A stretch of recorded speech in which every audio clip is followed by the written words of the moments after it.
అమ్మగారు ఇదిగోనమ్మా కోడి చాలా తిరిగి తిరిగి అట్టుకొచ్చానమ్మా.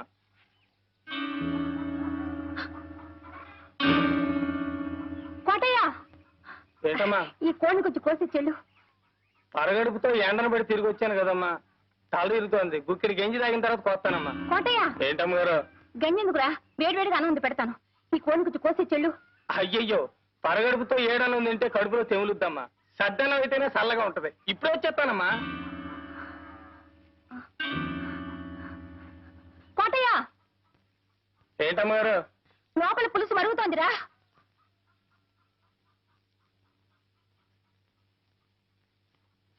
లోపల పులుసు మరుగుతోంది. నువ్వు బజారుకి వెళ్ళి అరకిలో పసుపు పట్రా. కోటయ్య మళ్ళీ అటెక్కడికి రా. బజార్ ఎడితే తనకేదో తెచ్చిపెట్టమందమ్మా మా ఇంటిది, అడిగి వద్దామని. దానికి ఏమైనా కావాల్సి ఉంటే మన ఇంట్లో తీసుకుంటుంది. నువ్వు అర్జెంట్కి వెళ్ళి పసుపు తీసుకురా. పులుసు మరిగిపోతుందని చెప్పానా?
ఎక్కడికి రా? మడుసులుండే చోటకి. ఎక్కడికైనా పో, నీకు దానికి కూలి. ఎన్నాళ్ళు నమ్మకంగా పనిచేసినందుకు మంచి కూలే కెట్టింది బాబు. ఈ కూలి దక్కాల్సింది నాకు కాదు బాబు, ఆ అమ్మకు.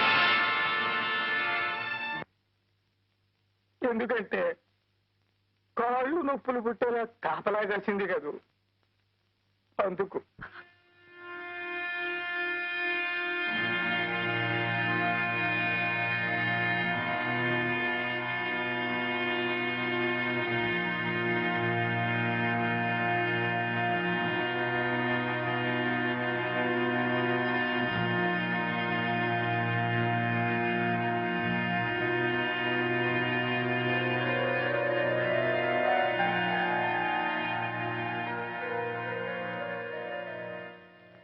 ఏ భర్త ఏ భార్య కూడా సంపాదించి పెట్టలేని గౌరవ ప్రతిష్టలను నాకు మీరు సంపాదించి పెట్టారండి. జన్మ జన్మలకు నేను మీ భార్యగా పుట్టాలని కోరుకుంటున్నానండి. ఎందుకలా చూస్తున్నారు? మీ రంకుకి నా బొంకుకి ఒక వెల కట్టి కూలిచ్చాడా కోటిగాడు? మీరెంత కూలిస్తారు నాకు? పశువుల కంటే హీరోయిన మీరు ఓ మనిషేనా? చెప్పండి చెప్పండి. అమ్మగారు, మీరు ఓ మనిషేనా? అమ్మగారు, అమ్మగారు, అమ్మగారు, అమ్మగారు, అమ్మగారు, అమ్మగారు, అమ్మగారు, అమ్మగారు, అమ్మగారు, అమ్మగారు, అమ్మగారు, అమ్మగారు, అమ్మగారు, అమ్మగారు, అమ్మగారు, చెప్పండి చెప్పండి.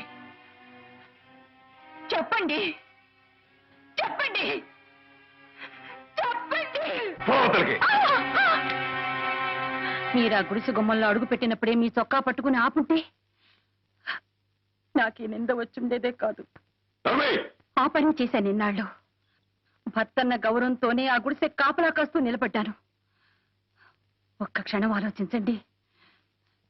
నేను నిలబడ్డ స్థానంలో మీరుండి ఆ గుడిసె లోపల నేనుండుంటే రంకుతనం అంటగట్టి మక్కిలెరగతని బయటికి తరిమేసేవాడినే. నువ్వు నా ఇంటికి వచ్చింది వండి పెట్టడానికే, ఉపదేశాలు చేయడానికి కాదు. నేను మగాడినే, లక్ష్య చేస్తాను, నా ఇష్టం చేటు ప్రవర్తిస్తాను. నీకిష్టమైతే నోరు మూసుకొని ఇంట్లో పడుండు, లేకపోతే మూట మూల సర్దుకొని బయలుదేరు.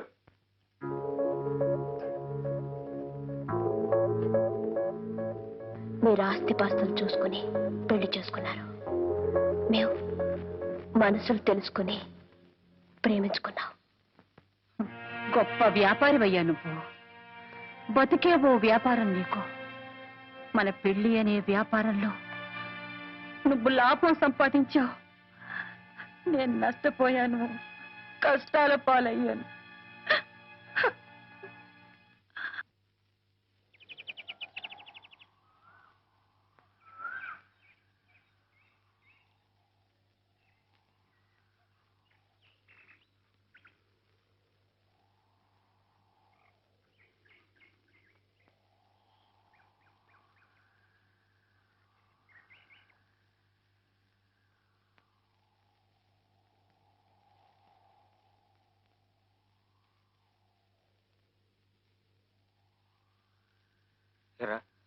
మీరందరూ ఇళ్లలో దెబ్బలు తిన్నారా? చూడరా, ఇదంతా నీ వల్ల అయిందిరా. సారీరా. ప్రేమ ప్రేమ నువ్వు తలబాదుకోవడమే కానీ అందులో ఒక ఆవు గింజంతైనా సీతాకోక చిలకుందట్రా. ఒరే, అలా అనుకురా. కరుణ సంగతి మీకు తెలీదు. ఆమె నా కోసం ప్రాణమైనా ఇస్తుందిరా. ప్రాణాలు ఎవరికి కావాలరా? రేపు సాయంకాలం 5 గంటలకి దత్తుడి గారి తోట దగ్గరికి రమ్మను, అప్పుడు చూద్దాం. వస్తే ఆ అమ్మాయికి నీ మీద నిజమైన ప్రేమ ఉన్నట్టేరా. రే, కబురు అందితే తప్పకుండా వస్తుందిరా. అప్పుడు మా అన్నదని నీకుంటారు అబ్బాయి. అవునరా, కోతి కొమ్మ చాట్లలోనూ కొబ్బరికాయ పంచుకోవడంలో కాదురా, కష్ట సుఖాల్లో కూడా అందరం కలిసికట్టుగానే ఉండాలి. కబురందే ఉపాయం ఏమిటో పాలు పోవడం లేదురా.